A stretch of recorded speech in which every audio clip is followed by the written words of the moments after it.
So yun guys, may nakita na naman tayong isa dito sa tayo nakakita. Te! Shh! Te!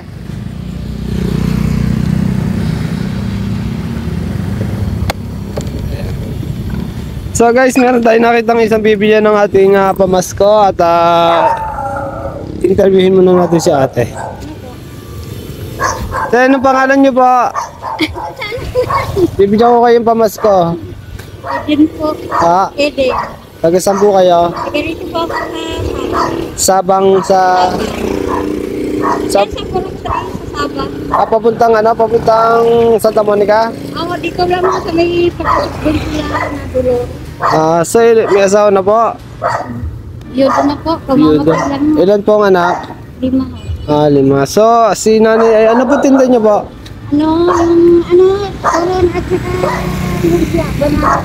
Ayan po, si nanay ay nagtitinda ng turon at lumpia, banana Q. At siya po yung ating napiling bibigyan ngayon. At kanina pa tayo naghahanap ay buti naman at may nakita na tayo. So ayan, bibigyan na natin siya.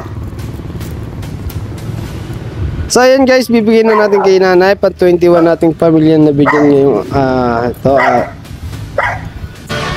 So ayan po, ayan guys. Salamat, bye-bye.